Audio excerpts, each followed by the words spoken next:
그러면 우리는 나으냐? 그러면 우리는 나으냐? 9절 한번 볼까요? 9절 시작. 그러면 어떠하냐? 우리는 나으냐? 결코 아니라 유대인이나 헬라인이나 다 죄 아래에 있다고 우리가 이미 선언하였느니라. 아멘. 로마 교회에 심각한 문제가 있다 하는 것을 우리가 깨달을 수 있습니다. 그러면 어떠하냐? 우리는 나으냐? 우리는 나으냐?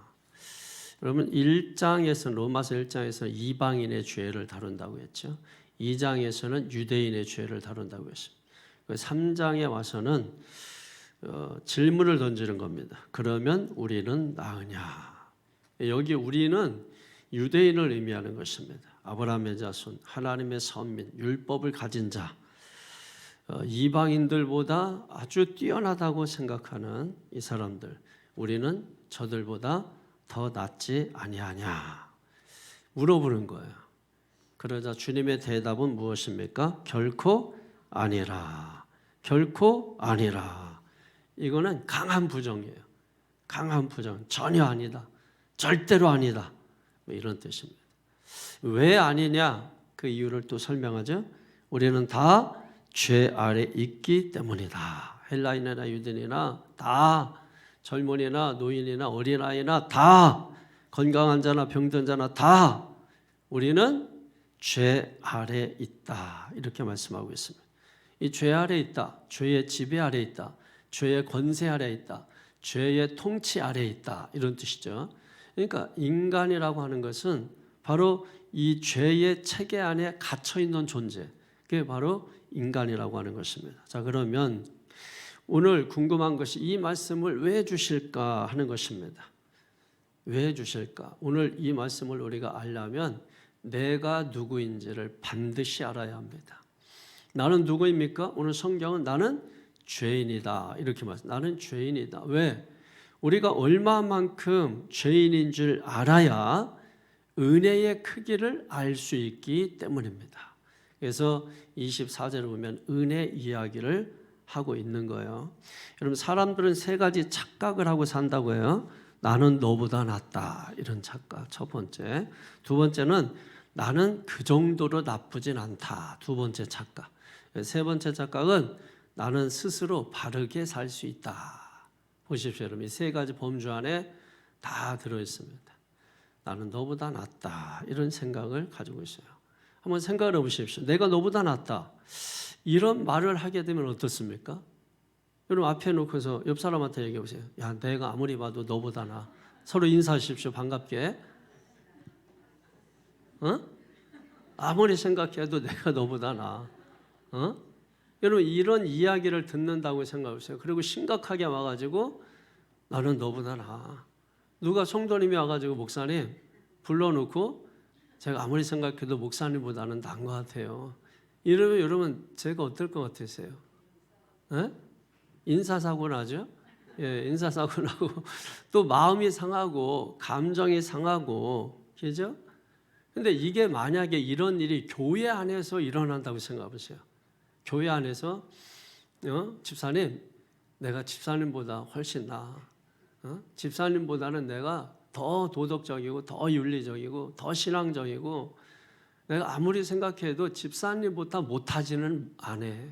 여러분 만약에 이런 이야기가 교회 안에서 돈다면 여러분 교회가 어떻게 되겠습니까? 내분이 일어나겠죠. 그리고 갈등이 조장되겠죠.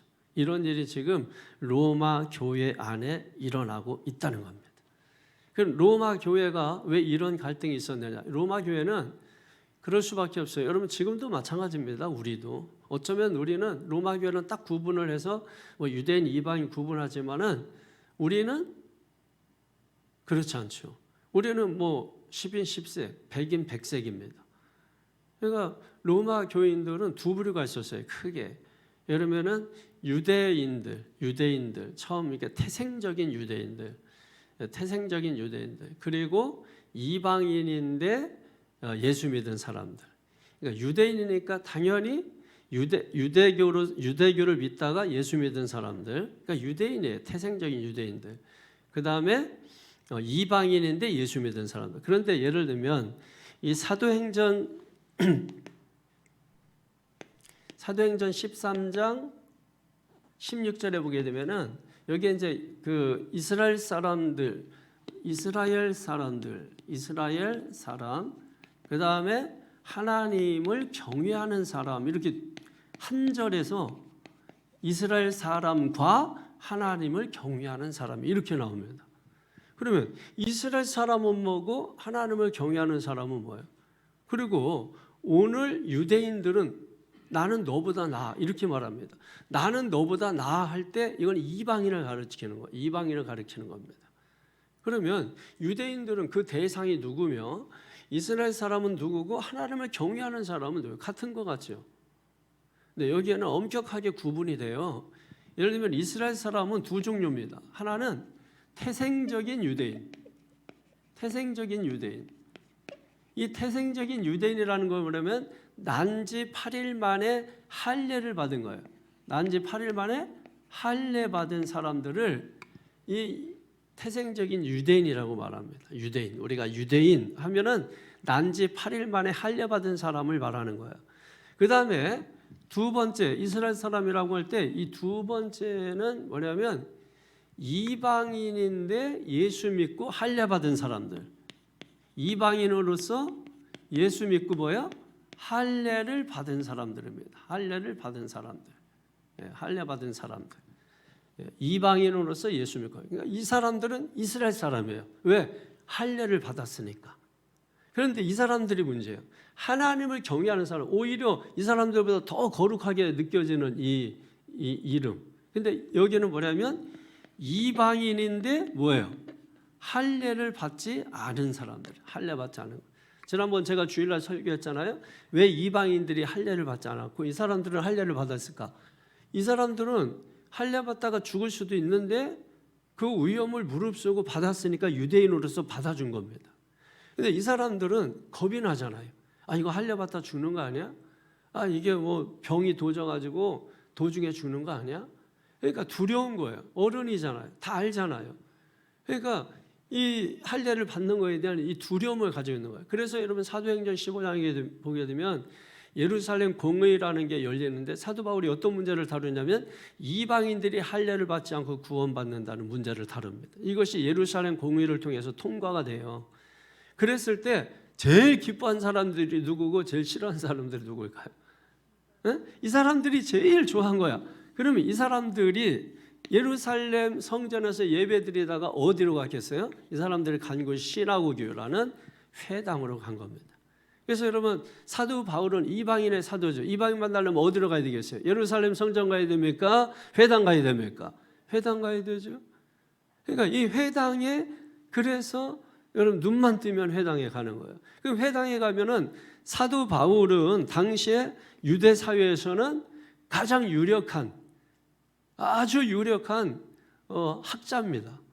그래서 그 당시 전통에 의하면 회당에는 회당장이 있죠. 그 회당장이 예배를 시작하기 전에 이렇게 돌아봅니다. 그러면 이 회당에 찾아온 사람 중에 랍비가 있는가를 살펴봐요.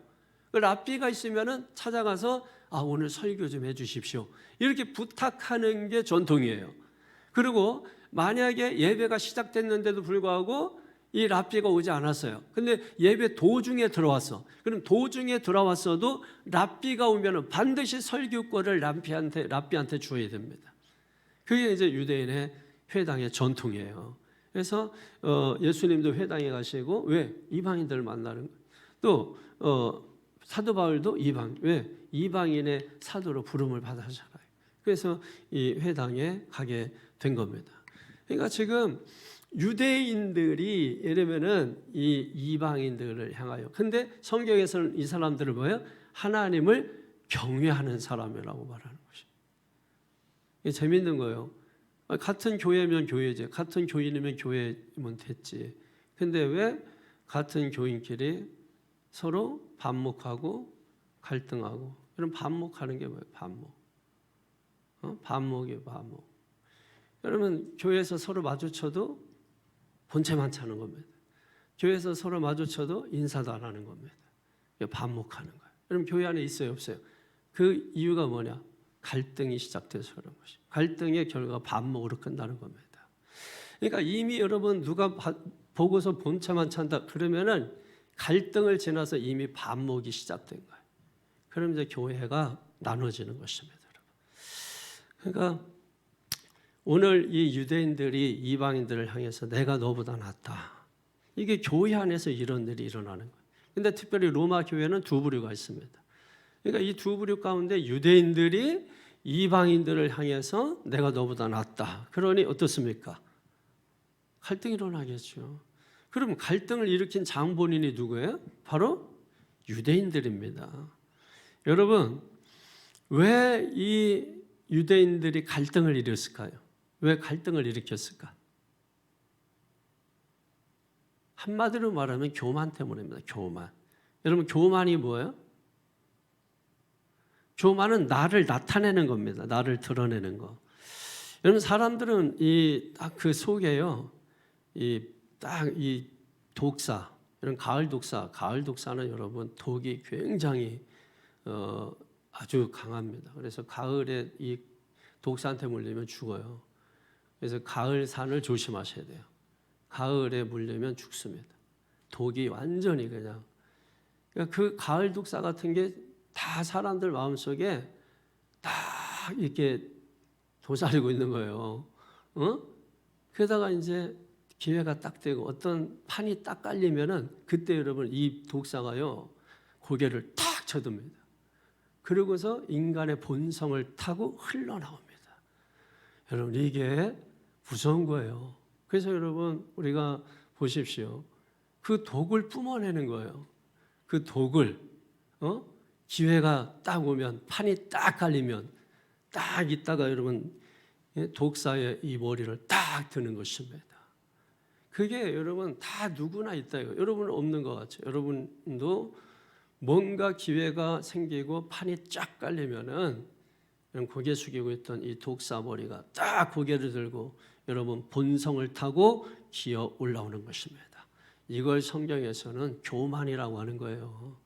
그냥 뭐 교만이 그냥 우리가 도덕적으로 자꾸 우리는 이제 모든 거를 여러분 이 신앙은 기독교는 여러분 도덕이 아닙니다.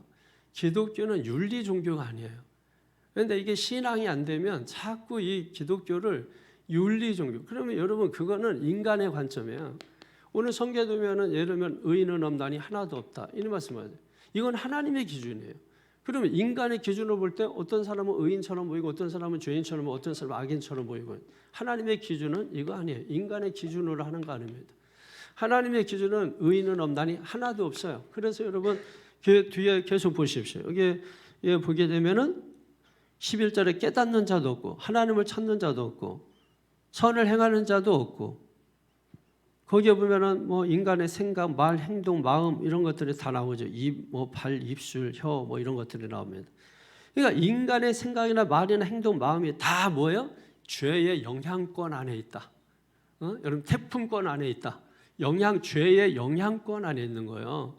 우리의 말, 생각, 행동 이 모든 게 여러분 죄의 영향권 아래에 있어요. 죄의 지배 아래, 통제 아래 있단 말이에요. 그래서 뭐가 판이 딱 깔리면 뭡니까? 저 사람 갑자기 확 고개 들쳐드는 거예요. 여러분 이길 수 있어요? 당해낼 수 있어요? 독사가 독을 뿜어내는데 근데 그 독을 막겠다고 가까이 가시는 분들이 있죠. 같이 독에 물려가지고 같이 병들어 버려요. 같이 죽어버려요. 그러니까 우리가 영적인 일에는 반드시 분별이 필요한 거예요. 이게 가을 독사인지 여러분 독이 다 빠져버린 봄 독사인지 여러분 이거를 분별해야 돼요. 어떤 건 물려도 그냥 빨아버리면 끝나는데 어떤 건 물리면 죽어요. 그래서 영적인 일에는 반드시 뭐가 있다? 분별을 하셔야 된다. 그런데 우리가 기억해야 될 게 뭐냐면 교만하면 어떻게 되느냐? 떨어집니다. 무너집니다. 교만한 자는 반드시 무너지게 되어 있습니다. 그래서 잠언서 16장 18절이면은 교만은 패망의 선봉이요 거만한 마음은 넘어짐의 앞잡이니라 이렇게 말씀하는 것입니다. 교만은 뭐다? 외우세요. 이 성경을 보다가 여러분 간단한 것들은 다 외우셔야 돼. 맨날 성경만 보고 이렇게 맨날 보고 뭐 이렇게 하지 말고 간단한 것들은 그냥 잊어버리더라도 또 외워야 돼. 그럼 잊어버리면 또 외우고. 그러니까 교만은 넘어짐의 앞잡이. 거만한 마음은 교만한 마음 패망의 선보이고 거만한 마음은 넘어짐의 앞잡이니라. 간단하잖아요, 여러분. 이 교만은 결국은 뭐예요? 나는 너보다 나아. 그래서 결국 독사처럼 머리 들다가 결국은 꺾여서 넘어지는 순간이 오게 된다는 거예요. 그러니까 여러분 성경에 교만하지 마라 이렇게 말씀하는 거죠. 왜? 교만의 결과 때문에 그래요. 교만한 자는 반드시 꺾여요. 교만한 자는 반드시 무너진다는 것입니다. 그런데 문제는 유대인들은 왜 지금 이렇게 하고 있느냐는 것입니다. 뻔히 교만한 자는 무너지는데 그런 순간이 올 텐데 왜 지금 이렇게 교만하게 나는 너희보다 나아 이렇게 생각하고 있느냐. 이 사람들은 지금 자기들은 굉장한 영적인 그 자존심, 영적인 자존감이 굉장히 높은 사람들이에요. 이 사람들은 자신을 하나님의 선민, 택한 백성이다. 아브라함의 자손이다. 그리고 율법을 가진 자다. 여러분 유대인들은 이게 아주 이 뼛속까지 이게 박혀 있어요. 그래서 자신들은 선택받은 백성이라는 거예요. 어떻게 하든지 자신들은 아브라함의 자손이라는 거예요. 아브라함이 누굽니까? 믿음의 조상 아닙니까? 그런데 그 아브라함의 직접적인 자손이 유대인들이라. 그리고 자기들은 뭐예요? 율법을 가졌다는 겁니다. 여러분 율법이 엄청난 거죠. 대단한 거죠. 나라를 움직이는 게 율법인데요, 여러분. 그 율법을 가진 자들이 바로 유대인이라는 것입니다. 그러니까 여러분 장자 의식 있잖아요. 내가 장자야, 뭐 내가 터줏대감이야, 여러분 이런 거죠. 그런데 거기에 누가 들어온 거예요? 이방인들이 들어온 겁니다. 그러니까 이 유대인들이 이방인을 보고서 이게 저 엉뚱한 것들이 들어왔다고 생각을 하는 거죠. 여러분 교회에 누가 왔으면 좋겠어요? 노숙자들이 들어왔으면 좋겠습니까? 아니면 부자들이 들어왔으면 좋겠어요? 지금 여러분 그때 당시에 유대인들이 이방인에 대한 인식이 뭐냐면 랍비들이 가르쳤는데 유대인들에 대해서 뭐라고 가르쳤냐, 이방인들에 대해서 유대인들에게 뭐라고 가르쳤냐면 이방인들은 지옥의 그 지옥을 뜨겁게 하는 지옥의 불쏘시개다 이렇게 가르쳤어요. 여러분 생각을 해보시죠. 이게 얼마나 이게 참 무서운 말입니까? 위험한 말이에요. 이방인들을 향해서 지옥의 불쏘시개, 지옥의 불쏘시개. 그런 이방인에 대한 인식을 가지고 있는데 그들이 지금 뭡니까? 터줏대감이고 내가 장자고 그런데 그 가운데 이방인들이 들어온 겁니다. 그러니까 뭡니까? 교만한 마음이었죠. 거만한 마음이었죠. 들어온 사람을 깔보기 시작하는 겁니다. 그럼 누가 좋겠어요, 그걸? 그러니까 유대인과 이방인들이 뭐예요? 한 교회, 같은 성도이면서 뭐예요? 같은 교인이면서 서로 갈등하고 반목하기 시작하더라는 것입니다. 여러분 교회가 뭐죠? 여러분 어떤 교회에 문제 생기면 교회가 뭔가부터 돌아보세요. 교회는 뭡니까? 교회가 뭐예요? 예수 그리스도의 몸이죠. 몸된 교회 누가 세워나갑니까? 저와 여러분들 우리가 함께 세워나가야 됩니다. 그래서 저와 여러분을 부르신 것입니다. 예수님이 흘리신 그 피로 말미암아 우리는 예수님의 한 가족이 된 거예요. 한 가족입니다. 그런데 맨날 으르렁거리죠. 맨날 진시하고 미워하고 시기하고 죽이지 못해 안다라고. 여러분 의인은 없나니 하나도 없다. 한 명이라도 있으면 예수님 오실 필요가 없죠. 여러분 이 땅이 황폐하게 됐습니다. 쫙쫙 갈라져요. 메말라 있습니다. 예수님 오신 이유가 뭘까요? 쫙쫙 갈라지는 이 황폐된 폐허가 된 이 땅을 새롭게 하기 위해서 오신 거예요. 그러므로 여러분 예수님의 기준으로 보셔야 됩니다.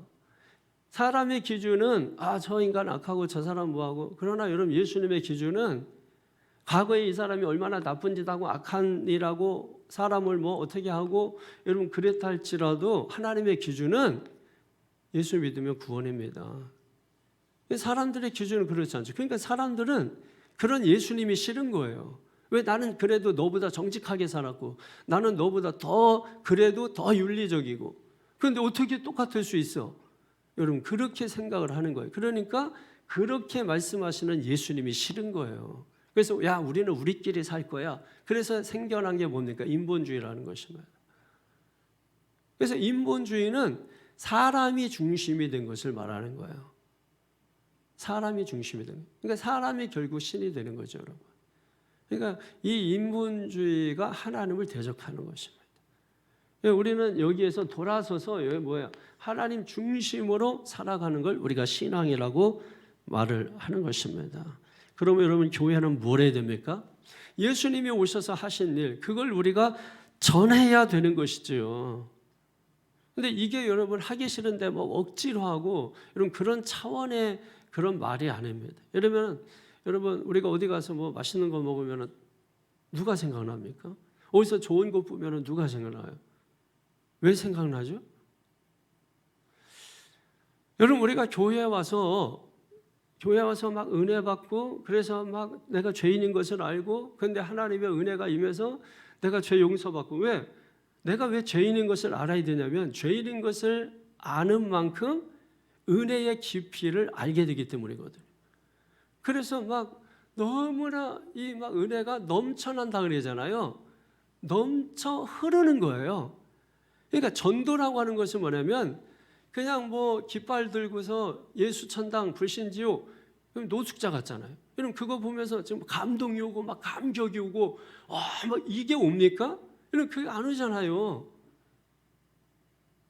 전도라고 하는 거는 여러분 가장 근본적으로 내가 받은 은혜가 있고 내가 만난 예수가 있고 그래서 그것이 내 속에서 흘러 넘쳐가지고 그걸 흐르게 하는 거예요. 그러니까 교회는 바로 그 은혜의 뭐예요? 통로가 되는 통로가 은혜의 통로가 되는 것이 이걸 우리가 전도라고 하는 것입니다. 그러니까 기쁨이 넘쳐서 흘러서 가게 하는 거예요.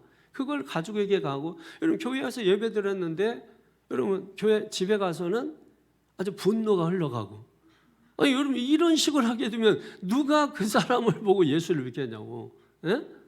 아니 여러분 교회에서 막 말씀 듣고 은혜 받았다고 해놓고 그러고 나서 예배 마치고서 막 시기가 흘러가고 미움이 흘러가고 눈이 시뻘게 가지고 여러분 그렇게 하면 누가 예수 믿음을 어디서 찾아요 그 사람은. 그러니까 교회 와서도 슬프고 여러분 뭐 세상 나가 있어도 외롭고 어디 가서 우위로 받겠어요 여러분. 전도라고 하는 거는 그래서 내가 만난 예수가 있어야 되고 내가 만난 예수가 있어야 되고 믿습니까? 여러분 복음이 뭐예요? 예수 그리스도 아닙니까? 그럼 물어볼게요. 그러면 복음이 뭡니까? 예수 그리스도는 여러분에게 뭡니까? 예수 그리스도 그냥 밋밋하게 상투적으로 우리가 도식적으로 우리가 예수는 뭐다 뭐 하나님의 아들이시고 자꾸 엉뚱한 소리 하지 말고 멍뚱한 건 아니지만은 이상한 소리도 아니지만은 쓸데없는 소리도 아니지만은 회기망측한 소리도 아니지만은 뭔가 틀리지는 않아요. 상투적입니다. 도식적입니다. 여러분 그런 정도 가지고 흘러나는 게 있을까요? 아니, 도식적으로 예수 만나가지고 뭐 흐르는 게 있겠습니까 여러분? 나도 채워지지 않는데 뭐 채워져야 흐를 게 있을 거 아니에요. 자 예를 들어서 한번 이렇게 생각해 보세요. 여러분 저 이순신 장군 아주 존경합니다. 그런데 존경을 하는데 뭐 감흥이 안 와요. 강감찬 장군 아주 존경합니다. 근데 왜 감동은 안 와요? 자, 여러분 예수님 누구죠? 자, 예수님 하면 누가 떠오릅니까? 자, 아버지 떠오르, 어머니 누가 떠오르나요? 예수님 하면 여러분 떠오르는 그 엄마의 사랑을 많이 받았으면 여러분 예수님은 엄마 같으신 분으로 여러분 마음에 와닿겠죠. 아버지 사랑을 많이 받았으면 여러분 예수님이 아버지처럼 와닿겠죠, 여러분. 그런데 문제는 뭐냐면 이게 없는 거예요. 예수님 그래도 예수님 참 존경하고 4대 성인 중에 한 분이고 다 도식적으로는 이야기하는 거예요. 근데 신앙이 없잖아요. 믿을 게 없잖아요, 믿을 게. 근데 뭐가 예수님 하면은 뭔가 확 와닿고 그래서 막 눈물이 팍 나오고 그러니까 그 눈물이 내 속에서 흐르겠죠. 그 흐르면 어떻게 되겠습니까? 흘러서 차고 넘치겠죠. 넘쳐서 흘러가게 하는 거예요. 흘러가는 거. 그게 전도예요. 그러니까 억지로 뭐 전도팀 만들어가지고 여러분 또 억지로 우리가 복음 전하자는 화가 있을 것이다 막 겁주면서 여러분 그것도 우리가 전도라고 말할 수 있겠지만 근본적으로 전도는 내가 막 기쁨으로 감사가 넘쳐나서 보는 사람들로 하여금 저게 예수지 이렇게 여러분 감동이 뭔가 감격이 뭐 와야 된단 말이에요. 하나님의 말씀, 하나님이 주신 말씀 감동이 옵니까? 그래서 막 정말 말씀을 들으면 직접 하나님이 하시는 말씀인 것처럼 그래서 막 그 말씀에 아멘만 있고 여러분 판단하지 말고 여러분이 말씀을 판단할 만큼 그 정도 됩니까? 여러분 그 판단하는 순간에 여러분을 어디에 위치에 올려놓은 줄 알아요? 여러분 자신을 지금 하나님 위치에 올려놓은 겁니다. 하나님은 여러분 앞에서 지금 판단받고 있는 그 사람은 오히려 하나님의 용서의 대상이에요. 그런데 여러분이 판단하고 있는 그 손가락과 여러분은 심판의 대상입니다. 여러분 그걸 아셔야 돼. 그런데 우리는 뭣도 모르니까 그냥 막 판단하고 저거는 옳고 저거는 옳지 않고 저거는 길고 짧고 맨날 하는 게 그런 거지. 여러분 거기에는 은혜가 없어요. 맨날 해도 은혜가 없어요. 신앙생활을 오래 할수록 이런 사람들 더 힘들어집니다. 위험해집니다. 위험해지니까 엉뚱한 짓 하는 거예요. 교회에서. 여러분 보십시오. 우리가 정말 예수 그러면 뭔가 와닿고 그래서 눈물이 나고 감동이 오고 감격이 오고 막 기쁨이 넘치고 감사가 넘치고 흘러가는 거죠. 탐장을 넘어야죠. 여러분. 여러분 이렇게 될 때 나도 예수 믿음에 분명한 이유가 있고 다른 사람들도 예수를 믿어야 하는 이유가 생기는 거죠. 봐라 저 사람. 근데 여러분 예배드리고 그냥 뭐 맨날 지쳐. 뭐 교회 가도 뭐 맨날 지쳐 있고 뭐 교회 갔다가 나오는 사람 얼굴 보니 뭐 그냥 내 얼굴이 더 낫네요. 훨씬 더 그냥 삼겹살 먹고 이빨 쑤시는 게 훨씬 낫지. 교회 가서 밥도 먹고 아멘 하다가 그냥 얼굴이 쭈그렁 방태가 돼가지고 여러분 나오고 여러분 그렇게 하면은 그게 왜 그러냐 그게 그럴 수 있죠 여러분. 살다가 보면 힘들고 피곤하니까 여러분 매번 어떻게 희하고 여러분 그렇게 삽니까? 그런데 여러분 우리는 믿는 자답게 믿는 자다운 모습을 보여줘야 됩니다. 그게 뭡니까? 내 삶이 찌들고 힘든다 할지라도 지금 예배를 드렸으니 자 배고픕니다. 배고프면 어쩔 수 없죠. 그런데 밥을 먹었잖아요. 밥을 먹어서 배가 부르는데도 아이고 배고파하고 있으면 그거는 뭐라고 해야 됩니까? 그거를 우리가 힘듭니다. 어렵습니다. 그래서 하나님 앞에 나왔습니다. 하나님의 주의 종을 통해서 말씀을 주셨습니다. 판단하지 말고 하나님의 말씀으로 받고 아멘하고 여러분 기쁨으로 그것을 받아서 여러분 영혼의 배가 불렀잖아요. 그러면 그 다음엔 어떻게 됩니까? 우리가 그 말씀을 받기 전에는 우리도 힘들고 어려워서 짜증나고 여러분 그럴 수 있다 할지라도 우리가 하나님의 말씀을 받았으면 배가 부릅니다. 그럼 어떻게 됩니까, 여러분? 아니 밥 먹고 여러분 빵도 먹고 또 커피 마시고 막 여러분 좋으니까 배불렀으니까. 근데 배고픈데 여러분 커피 마시고 싶어요? 배고프면 밥부터 먹고 싶은 거 아니에요? 그리고 밥 먹으니까 여유가 생기니까 야 커피 먹을까 빵 먹을까? 여러분 그렇게 하는 거 아닙니까? 그러니까 우리가 예수 믿는 자다운 모습을 견지할 수가 있어야 되는 것입니다. 그게 없으면은 나도 답답하고 나를 보는 사람도 답답하고 함께하는 사람도 답답하고 그런 사람들이 모인 교회는 살아 역사하는 교회가 될 수 없다는 것입니다. 그래서 여러분이 이 새찬조 교회를 말하려면 다른 사람 뭐라고 하지 말고 여러분부터 사세요. 여러분 신앙부터 회복하시고 여러분 기도부터 회복하시고 여러분 무릎을 꿇으세요. 그것부터 회복하세요, 여러분. 그게 없는데 뭐 입으로만 합니까? 신앙을 무슨 뭐 입으로만 합니까? 그를 찬양하는 그 기도하는 입도 결국은 아까 말씀드렸잖아요. 결국은 사탄 마귀의 지금 지배권에 있는 거예요. 그러니까 그게 누가 뭐 어떤 판이 안 깔리니까 기회가 안 주어지니까 그냥 가만히 있는 거지. 인정받고 싶고 칭찬받고 싶고 상받고 싶고 존중받고 싶고 이게 여러분 고개를 딱 드는 순간에 인간이라는 게 본성이 있거든요. 그 본성을 타고 이 독사가 탁 고개를 쳐드는 거예요. 이해가 되십니까, 여러분? 이런 게 이해가 돼야 여러분이 하나님 믿는 거 피곤한 거하고 상관이 없어요. 어? 피곤한 건 피곤한 거. 저는 새벽에 나와서 지금 집에 안 들어서 옷이 지금 여기 그냥 쌓아놨던 거, 이게 여름 옷인가? 그리고 또 이게 넥타이는 뭐 하나 어디서 뒤지니까 나와가지고 하고, 구두도 지금 뭐 이게 어울리는 건지 있어서 이거 신고, 바지도 양복 바지 아닌데 그냥 입고, 그 뭐 오늘 뭐 그 샐러드 사랑이가 해준 거 그거 먹고, 예? 먹는 것도 뭐 거의 안 먹고, 예? 집사람이 뭐 저녁인데 점심도 샐러드 하나 먹는데, 아침도 안 먹는데 점심 저녁 때 와가지고 전화 와가지고 어떻게 저녁 먹을 거야 안 먹을 거야 그래가지고, 저는 그렇게 물어보면 10중 8구 안 먹는다 그래요. 예, 저녁 차려놨으니까 먹으러 오세요. 그래. 그럴 때는 집사람이 배고플 때입니다. 그러면 가보면은 상이 진수성찬이에요. 집사람 배고프니까 막 두부 뭐 구이부터 해가지고 막 소고기에다가 막 엄청 막 경쾌하게 왔다 갔다 그러면서 막 합니다. 저는 이제 밥상 앞에 앉아가지고서 그냥 오늘은 이제 예를 들면은 배가 안 고픈 거죠, 본인. 그러니까 저한테 물어보는 거예요. 그건 딱 저는 알아요. 물어볼 때는 본인 배가 안 고프다는 얘기입니다.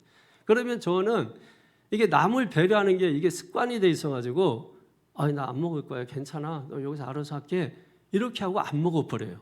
그래서 이제 눈이 쑥 돌아가고 목소리가 안 나오고 뭐 이렇게 이제 하는 거죠. 그래서 저녁에 그래서 배고픈데 먹을까 그러면, 저녁에 먹으면은 속이 안 좋으니까 내일 먹으라 그래가지고 내일 점심 때나 먹게 되는 거죠, 여러분. 뭔 얘기하다가 응? 뭔 얘기하다가 집사람 까는 얘기로 나왔죠? 뭐 얘기했지? 예? 다 지금 정신 안 차리고 지금, 예? 뭔 얘기했어요? 예? 상관이 없다? 아, 맞아. 상관이.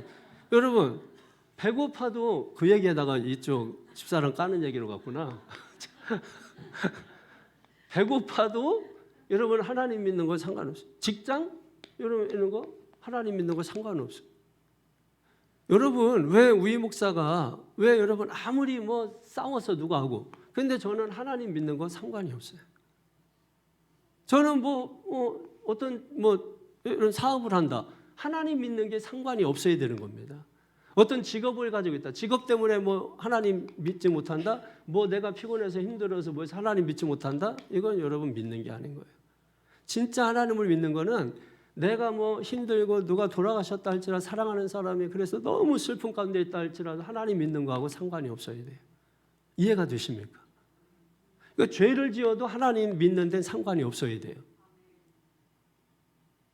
이게 아멘 해야, 여러분이 아멘 해야 이게 진짜가 되는 겁니다. 그 상황에서도. 그럼 머릿속에 이게 윤리라는 게 아주 이 존벌레처럼 여러분을 괴롭힐 거예요. 그건 신앙이 아니라니까요.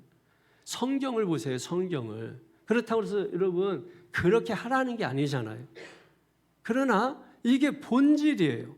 그랬을 때 여러분이 하나님을 믿는 게 날씨 상관없고, 새벽, 밤 상관없고, 잠 자는지 안 자는지 상관없고, 먹었는지 안 먹었는지 상관없고, 하나님 믿는데 그게 아무런 상관이 없는 거예요. 그런데 여러분 이게 안 되잖아? 그러면은 뭐 했는데 밥을 아직 안 먹어가지고요. 뭐랬는데 아직 회사 일이 안 끝나가지고요. 불성실해지는 거예요. 하나님께 아주 불성실하게 되는 거예요. 그럴 때 여러분 사실 인간적으로는 이해를 다 합니다. 저도 여러분 사람이니까. 그러나 제가 여러분들을 인간적으로 이해하는 순간 교회는 그냥 무기력해지는 겁니다. 제가 그걸 봐주기 시작하잖아요.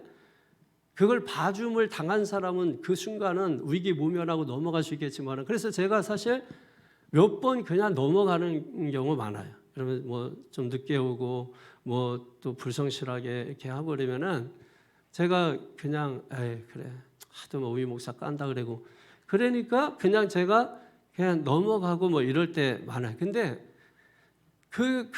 그렇게 하고 가면 제가 이게 막 너무 힘들어요. 이게 힘들고, 그리고 내가 얘기를 했으면은 내 책임이 아닌데 제가 얘기를 안 했기 때문에 그 사람의 그 죄를 제가 짊어질 각오하고 얘기를 안 한 거잖아요. 그러니까 제가 그것 때문에 막 괴로워하는 거예요. 막 고통스러워하고. 그러니까 여러분 이거를 제가 너무 경험하는 것입니다.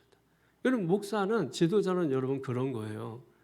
그러니까 말을 안 하고 지나가면 여러분은 좋은지 모르지만 여러분 앞으로 그렇게 생각하세요.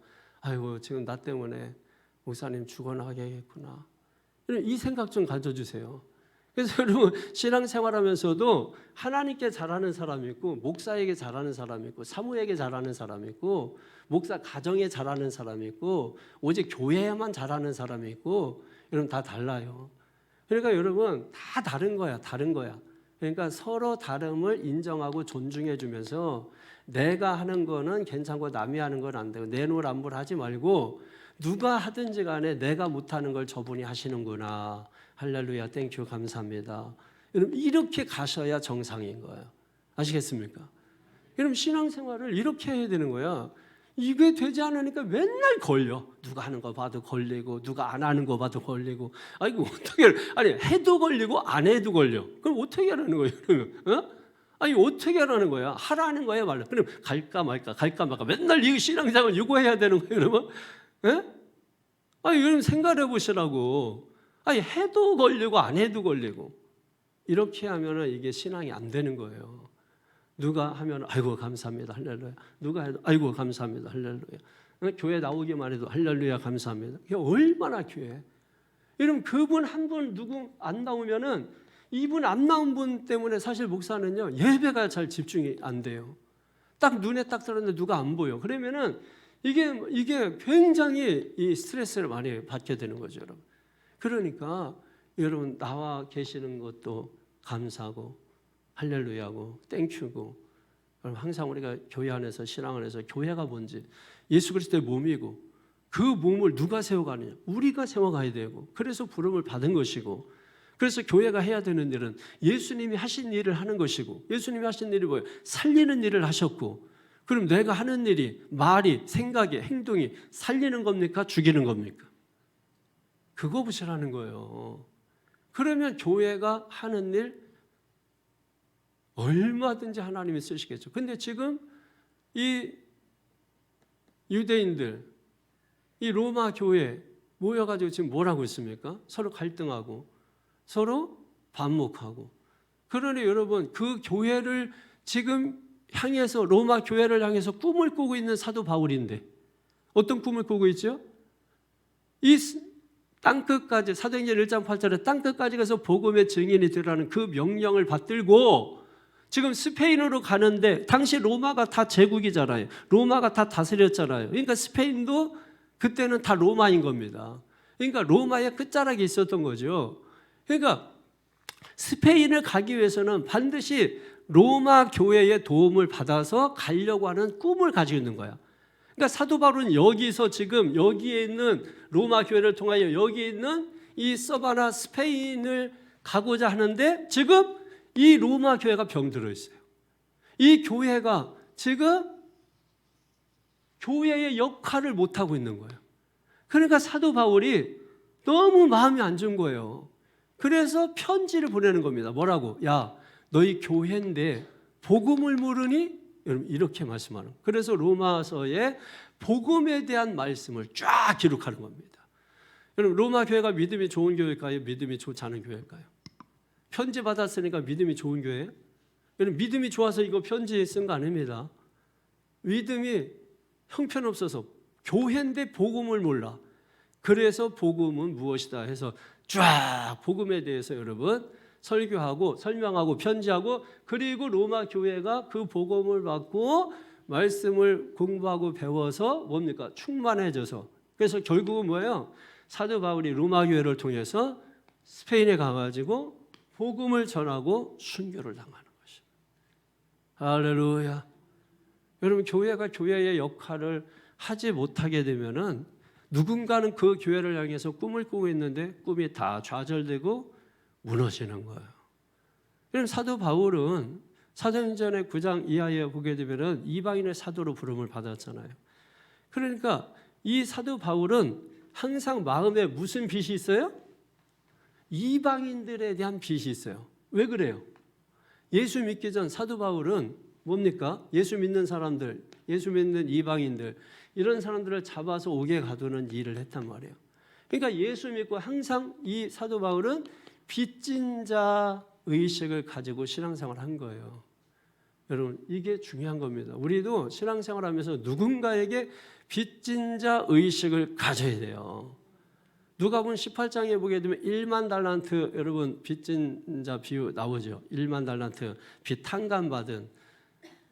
근데 1만 달란트는 그게 뭐냐면 이게 우리나라 다 팔아도 그 1만 달란트 값이 나오지 않는 엄청난 돈이다. 그냥 뭐 돈이라고 하기도 그래요. 그냥. 그러니까 우리가 평생이 아니라 영원히 갚아도 갚을 수 없는 그런 빚이라는 얘기예요. 그러니까 우리는 그 빚을 탕감받은 자야.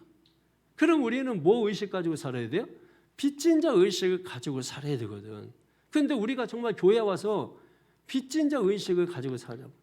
무슨 하나님을 뭐 거지처럼 생각하지 않나? 뭐 그냥 우리가 동양하고 적선하는 거로 생각을 하지 않나? 이게 뭐 빚진 자 의식에서 우리가 뭐 하는 게 아니라 주인된 입장에서 부리는 입장에서 뭐 그냥 내가 뭐 콩고물이라도 띄워주는 것처럼 그럼 그렇게 우리가 신앙생활하고 있지 않나? 그런 교회를 하나님이 어떻게 사용하시겠습니까? 그리고 그게 사람이라면 어떻게 그런 사람을 사용하시겠어요?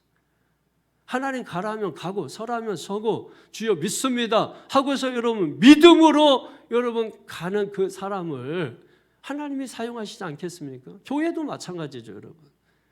교회가 하나님이 쓰시려고 하는데 그릇이 준비가 되어 있지 않아요. 그러면 여러분 그 교회를 어떻게 쓸 수가 있겠습니까?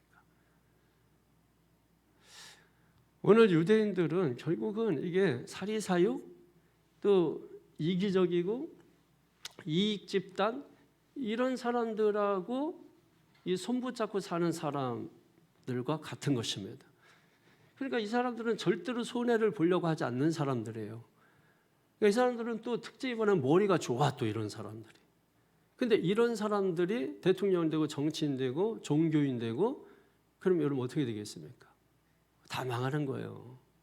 그러므로 우리가 정말 사업을 하든 내가 무슨 공부를 하든 내가 뭐 학박사가 되든 뭐가 되든 중요한 것은 이 나라를 아름답게 만들고 하나님의 나라를 세우고 여러분 우리가 그런 목적을 가지고 우리가 하게 될 때 교회도 마찬가지라는 얘기예요.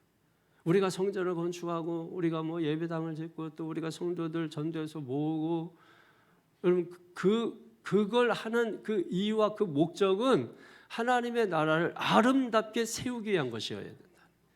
그런 교회를 여러분 하나님이 쓰신다. 그런데 지금 이 로마 교회는 지금 뭐예요? 아니, 같은 교회 식구끼리 같은 교회면 같은 교회고 같은 성도면 같은 성도지 나는 너보다 나 도토리 키재기하고 왜 그렇습니까? 그러니까 헛짓거리 하는 거죠. 그러니까 잘못된 일을 하게 되고 여러분 우리가 예수 그리스도를 바라보면 예수 그리스도는 우리에게 길을 보여주시는 분이거든요. 그 길을 따라가는 걸 우리가 신앙생활이라고 하는 거예요. 그러니까 우리가 뭐 길을 개척하고 여러분 그렇게 하는 게 아닙니다. 예수님이 길이에요. 그냥 예수님 따라가면 되는 거예요. 뭐 잘났네 해가지고 앞서가가지고 여러분 일 그르치는 게 아니고 예수님이 길이에요. 쉽게 말해서 눈이 왔습니다. 그러니까 예수님이 먼저 걸어가신 거예요. 먼저 걸어가신 길에 발자국 남겠죠. 괜히 앞서가서 발자국 헷갈려서 뒤 따라오는 사람 어디로 가야 되지? 어떤 게 예수님 발자국이지? 이렇게 만들지 말고 그냥 예수님 발자국 그대로 그 다음 사람 따라가고 그 다음 사람 따라가고. 그래서 사도 바울이 뭐라 그랬어요? 너희는 나를 본받는 자 되라 그랬잖아요. 그 말이 본받는 자 되라. 이게 도덕적으로 무슨 본을 받아라 이런 뜻이 아니고 원어적 해석을 보면은 내 뒤에 서라 이런 얘기입니다. 그러니까 내가 걸어가면 너는 그대로 나를 따라와 이거. 우리 어렸을 때 그런 놀이 했잖아요. 그때는 뭐 놀이가 많이 없으니까 눈만 오면 그게 놀이터가 되는 거 아니에요. 그러니까 첫 번째 눈이 오면은 개도 발자국 내고 애들도 막 발자국을 자기 발자국을 먼저 낸다. 그래서 여기서 이렇게 돌고 그러면 꽃 모양이 생기고 이래. 그다음에 이제 또 이제 앞에 있는 애가 리더가 야 나를 따라와 내 발자국만 따라와야 돼 해가지고 눈 막 쌓였는데 이렇게 막 이쪽 저쪽 왔다 갔다 하면서 하면은 뒤에 애들이 계속 그 발자국을 따라가는 그 놀이도 있거든. 그게 예수 믿는 거예요. 근데 이제 이상한 놈들은 또 거기에서 꼭 옆으로 나가죠. 나가가지고 거기다 새로운 길을 내. 사이비입니다. 그게 이단이에요, 걔들이. 예? 걔들 쫓아가면은 거기에는 아무것도 없어요. 예? 진짜를 따라가야 돼요. 진짜를 따라가면 건빵이라도 얻어먹고, 여러분 그런 거 사이비 따라갔다가는 괜히 길만 잃어버리고 거기서 둘이 싸우다가 같이 망해버려요. 그러니까 여러분, 오늘 저 여러분이 하나님의 말씀에 붙들려서 하나님의 말씀을 따라가는 저와 여러분 되기를 주님의 이름으로 간절히 축원합니다. 마지막 결론적으로 소크라테스 아시죠? 소크라테스가 여러분 다른 건 다 몰라도 뭐라 그러세요? 너 자신을 알라. 예? 여러분 자신을 압니까? 여러분? 제가 여러분 자신 알려줬잖아요. 지금 계속해서. 의인입니까? 죄인입니까? 죄인이에요? 이것 봐. 이게 지금 여러분 그게 정체거든. 여러분의 정체가 뭡니까? 정확히 이야기해서 죄인입니까? 의인입니까? 여러분이 왜 죄인입니까? 왜 의인입니까? 여러분이 이것도 저것도 갈까 말까 맨날 이러고 있으니까 신앙이 여러분 한 것도 없이 맨날 다리 아프다고 그러고 맨날 여기서 이렇게 하고 있으니까 여러분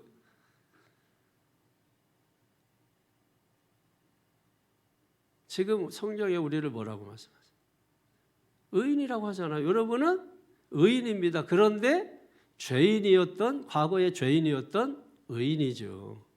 그러나 인간의 본질 자체는 여러분이 의로 와서 의가 아니잖아요. 여러분 로마서 다 보진 않았습니다. 로마서 뒤에 쭉쭉 이렇게 보게 되면은 결국은 뭔 얘기를 하냐면은 예수 그리스도를 믿음으로 구원을 받는다. 행위가 아니라 예수 그리스도를 믿음으로 구원받는다. 이 말씀이 나오는 거예요. 그러니까 우리는 행위를 통해서 구원받는 게 아니고 예수 그리스도를 뭐예요? 믿음으로. 믿음은 따라가는 겁니다. 예수를. 믿음으로 구원받는 겁니다. 할렐루야. 여러분은 누구입니까? 분명히 하셔야 돼요. 의인인데 죄인입니다. 의인인데 죄인이었어요. 그죠? 그러나 본질적으로 우리는 죄인입니다. 왜 성경은 말씀하잖아요. 그러니까 우리가 의인이라고 한 것은 의인이라 의인이 아니고 죄인인데 주님이 부르실 때 의인아 이렇게 부르신다는 거예요.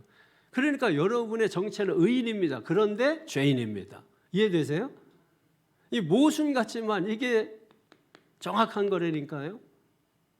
이걸 여러분이 아시. 너 자신을 알라. 내가 얼마만큼 이 죄인인 것을 알아야 은혜의 깊이를 아는 거예요. 그래서 24절에 보세요. 24절에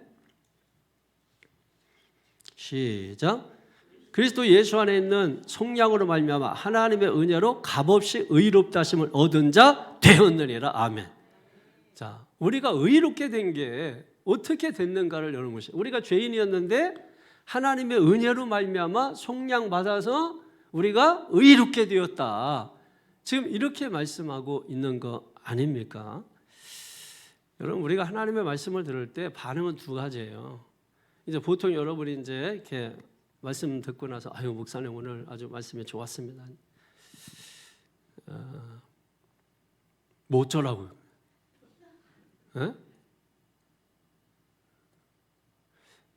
말씀은 그렇게 듣는 게 아니고 예를 들면 이제 말씀은 여러분이 이제 어떤 말인지 알아요. 목사에게 힘도 주고 용기도 주고 이제 그런 건데 좋습니다. 인사 나눌 때 아주 너무 좋죠, 여러분. 그런데 중요한 것은 말씀을 잘 듣는 것은 두 가지입니다. 말씀 들을 때 두 가지 반응밖에 없어요. 하나는 뭐냐면 말씀 듣고 내가 어찌할꼬 그래서 내가 어떻게 해야 됩니까 하는 거예요. 이런 사람은 예수를 믿고 구원을 받는 결과로 나타나는 거예요. 내가 어찌할꼬 사도행전 2장에 보면 내가 어찌할꼬 그러잖아요. 회개해서 여러분 죄 사함을 받잖아요. 그리고 또 하나의 반응은 뭐냐면 그래서 나보고 어쩌라고 이런 식의 반응하는 정도입니다. 이런 사람들은 어떻게 했냐 메신저를 돌로 쳐서 죽이는 겁니다. 그래서 스데반이 돌 맞아 죽은 겁니다. 지금 여러분 보세요. 말씀 듣고 딱 두 가지 반응이 되니까 내가 어찌할꼬 하고 회개하면서 은혜를 경험하는 사람이 있고, 제가 설교하면은 뭐 어쩌라고 이러면서 돌로 까는 사람들. 미움의 돌, 원망의 돌, 시기의 돌, 저 수도 없이 맞아요. 여기 지금 보면은 부처머리하고 비슷합니다. 막 울퉁불퉁 돌에 맞아가지고. 예? 그러니까 여러분 회개하고 뭐 그래서 어쩌라고 하는데 뭐 위로를 받아요. 그러니까 교회 와서 말씀 통해서 위로 받는다고 하는데, 예, 말씀도 오늘 찬양도 아까 산을 보아라 하면서 얼마나 위로가 되겠죠? 너를 지키시고 보호하시고 그런 거 할 때만 위로가 되지. 근데 신앙이 1에서 10까지라면 위로는 그냥 1에 불과해. 숫자적으로 보면 1에 불과한 거예요. 예? 나머지 9는 위로가 아니에요. 근데 많은 사람들이 교회 오면은 위로 받는다 이렇게 말씀드려요. 근데 여러분 교회 처음 와서 이제 새신자 이제 신앙생활 열심히 해보는데 마침 그때가 이제 요한계시록 뭐 특별히 그날 또 뭐 불심판 뭐 이런 게 나와, 일곱 대접 재앙 뭐 이런 게 나오고 그러니까 처음 나왔는데 교회 이제 신앙생활 잘 해보려고 하는. 그럼 그 사람을 생각하면은 여러분 시편 23편이나 시편 1편이나 시편 121편이나 뭐 이런 거 해가지고 여호와는 나의 목자시네, 목자처럼 안아줍니다. 같이 울고 막 할렐루야. 근데 실제적으로 그런 거는 성경을 뒤져봐도 여러분 1밖에 안 된다는 거예요. 그러니까 무슨 말이냐면 우리가 하나님의 말씀에 대한 반응은 두 가지예요. 그러니까 그게 책망의 말씀이 됐든 심판이. 근데 여러분 책망이 됐든 심판이 됐든 결국은 목적이 심판이 목적이 아니고 회개가 목적이에요. 결국은 저와 여러분들에게 기회를 주시는 것입니다. 이 세상 종말하는 마지막 끝나는 순간까지 하나님은 기회를 주시는 하나님이에요. 그러니까 저와 여러분들은 지금 뭐예요? 그냥 지금 이 믿음 끝까지 지키기만 하면 되는 거예요. 지키는 게 싸우는 거고 싸우는 자는 이미 이긴 싸움을 싸우는 거기 때문에 승리자다. 그래서 여러분 모세의 노래, 구원의 노래를 부르고 어린 양의 노래, 승리의 노래를 부르게 되는 겁니다. 이해가 되십니까? 그러니까 우리가 교회에서 부르는 찬송은 여러분 구원의 노래예요. 승리의 노래예요. 기쁨으로 여러분 찬양하고 기쁨으로 주님 앞에 나아갈 수 있게 되기를 주님의 이름으로 축원합니다. 24절에 중요한 단어가 있어서 그것만 말씀드릴게요. 동그라미 한번 해보세요. 속량이라는 단어예요. 속량. 그리고 은혜. 그리고 25절에 보면은 믿음이라는 단어예요. 세 가지 단어를 꼭 해요. 속량이 뭐예요? 속량. 내 죄값을 대신 지불하는 거죠. 속량이. 내 죄값을 주님이 대신 지불하는 거야. 여러분, 내 죄값을 지불해야 되니까 하나님이 어떻게 오셔야 돼? 내 값으로 오셔야 되잖아. 예? 사람의 모습으로 와야 되잖아. 사람의 모습으로 와서 내가 죽어야 되는데 주님이 대신 죽어야 그게 진짜지. 예? 그게 주님의 사랑이에요. 근데 주님은 사랑의 하나님뿐만 아니라 공의의 하나님이지. 그래서 심판하시는 거예요.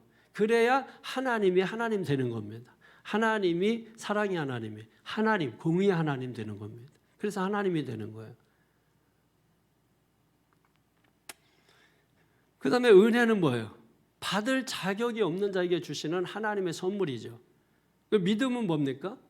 믿음. 그러니까 앞에서 주겠다고 한 것들을 이렇게 받아들이는 손과 같은 거죠. 받는 손과 같은 거예요. 믿음은 믿습니다 할 때 여러분 약속한 것을 주실 줄 믿습니다 하고 손과 같이 이렇게 손을 내밀고 받는 것과 같은 것이란 말이에요. 할렐루야. 그 믿음으로 우리가 의롭다함을 받았다. 행위가 아니라 믿습니까? 믿음으로 의롭다함을 받았다. 오늘 이 말씀을 우리가 기억하면서 오늘 하나님 앞에 간절히 기도하기를 원하고, 오늘 우리는 죄인입니다. 믿습니까? 이걸 우리가 알아야 얼마만큼 은혜의 깊이가 얼마나 깊은지를 우리가 알게 되고, 그 은혜를 알고 깨달은 자에게 기쁨, 은혜, 감동, 감격, 이게 계속 감사, 찬송 차고, 그래서 흘러서 이게 뭡니까? 옆 사람에게도 가고 이웃에게도 흘러가고, 그게 교회가 해야 될 일, 이해되시죠? 그게 교회가 해야 될 일이에요. 차고 흘러서 넘쳐나서 흘러가게 하는 거, 그게 교회가 해야 될 일이라는 거예요. 이해를 하셔야 됩니다, 여러분. 이거 모르면 교회가 자꾸 엉뚱한 거 하겠다고 힘 모으고 사람 모으고 숫자 채우고 이런 거 하려고 하는 거예요. 그러면서 결국은 이 사람, 결국은 또 세상과 손잡고 권력과 손잡고 여러분 힘과 손잡고 그런 것이죠, 여러분. 그러면 교회 십자가는 서 있지만은 과연 말라기처럼 하나님이 보실 때 성전문을 닫았으면 좋겠다 하고 하나님이 삐지셔가지고 무서워요. 하나님은 말씀 안 하시면 400년을 말씀 안 하셔. 그게 영적 암흑이란 말이에요. 말씀이 없던 시대에 우리가 요즘 누가복음 세례 요한 말씀 듣잖아요. 말씀이 없던 시대에 그 말씀에 물꼬를 튼 사람이 누구예요? 세례 요한. 여러분이 바로 세례 요한과 같은 사람이 돼야 된다. 그 일을 교회를 통해서 우리가 감당하는 것입니다. 우리 교회가 사도 바울이 로마 교회를 향해서 꿈꿨던 그 꿈이 이루어져서 결국은 스페인에도 하나님의 복음이 전파됐던 것처럼 지금 우리 교회를 향하여 꿈을 꾸고 있는 사람들이 우리가 차고 흘러 넘쳐서 세상으로 나가서 그 꿈을 실현하고 이루는 그런 놀라운 교회가 되기를 주의 이름으로 축원합니다. 자, 우리 한번 주여 세 번 강력하게 외치고 여러분 통성을 하나님 앞에 말씀 붙잡고 기도하겠습니다. 주여!